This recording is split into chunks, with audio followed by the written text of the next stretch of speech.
টি-20 বিশ্বকাপে এবার বাংলাদেশি সাংবাদিকদের অ্যাক্রিডিটেশন ও ভিসা লেটার বাতিল করেছে আইসিসি। বাংলাদেশ ক্রিকেট দল নিরাপত্তা ইস্যুতে বিশ্বকাপ থেকে নিজেদের নাম প্রত্যাহারের পর এই সিদ্ধান্ত নেওয়া হয়। এনডিটিভিকে দেয়া এক সাক্ষাৎকারে আইসিসি কর্মকর্তা এই কথা জানান।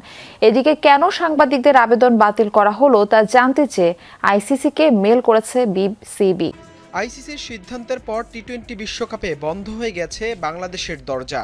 সে উত্তাপ যখন দেশের ক্রিকেটে, তখন বিশ্বকাপ কাভার করতে বাংলাদেশি গণমাধ্যম কর্মীদের করা সব আবেদনই বাতিল করে দিয়েছে আইসিসি। এর আগেও বৈশ্বিক টুর্নামেন্টে বাংলাদেশ না থাকলেও ঠিকই তা কাভার করতে পেরেছে দেশের সংবাদকর্মীরা। স্বাভাবিকভাবেই তো প্রশ্ন ওঠে, কেন এবার কাউকেই অ্যাপ্রুভাল দেয়নি আইসিসি? ভারতের এনডিটিভিকে দেয়া এক সাক্ষাৎকারে আইসিসির এক কর্মকর্তা জানিয়েছেন, নিরাপত্তা ইস্যু দেখিয়ে বিশ্বকাপে ভারতে যেতে চায়নি বাংলাদেশ দল। ঠিক একই ইস্যুতে বাংলাদেশি সাংবাদিকদের অ্যাক্রিডিটেশন কিংবা ভিসা দেয়নি আইসিসি। তবে ভারতের সাথে সহ আয়োজক হিসেবে থাকা শ্রীলঙ্কার মাটিতে কেন কাভার করতে পারবে না বাংলাদেশিরা, উঠছে সেই প্রশ্নটাও হয়েছে আলোচনা। বিসিবির মিডিয়া কমিটির চেয়ারম্যান বলছেন, এ ব্যাপারে জানতে চেয়ে আইসিসিকে দেওয়া হয়েছে মেইল বার্তা।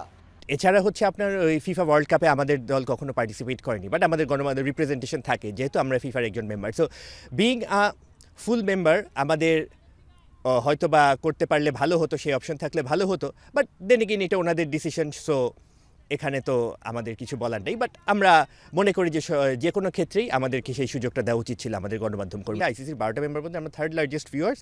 সো আমাদের দেশ না খেললেও কিন্তু বিশ্বকাপ কিন্তু হচ্ছে, এবং আমাদের গণমাধ্যম কর্মীরা হয়তো সেটা আমাদের দর্শকদের কাছে উপস্থাপন করতে পারে। এটা তো আপনারা জানেন যে গতকালকে এই সিদ্ধান্তটা এসেছে, এবং তারপরে আমরা জানতে চেয়েছি, তার আমরা ব্যাখ্যা জানতে চাওয়া হয়েছে।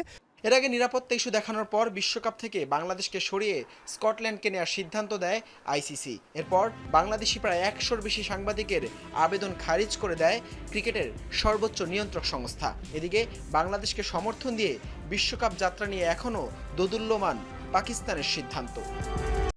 বিশ্বকাপ মানেই মাঠের উত্তাপ, ব্যাট বলের লড়াই, 4 ছক্কার ফুলঝুরি আর শেষ ওভারের নাটক। কিন্তু এবারের টি-20 বিশ্বকাপ শুরুর আগেই ক্রিকেটকে ছাপিয়ে আলোচনায় রাজনীতি, কূটনীতি আর নিরাপত্তা। সেই জটিল সমীকরণের মাঝখানে পড়ে গেছে বাংলাদেশ। আর এই পরিস্থিতি ঘিরেই নতুন করে চাঞ্চল্য ছড়িয়েছে ভারতীয় সংবাদ মাধ্যম হিন্দুস্তান টাইমসের এক প্রতিবেদনে।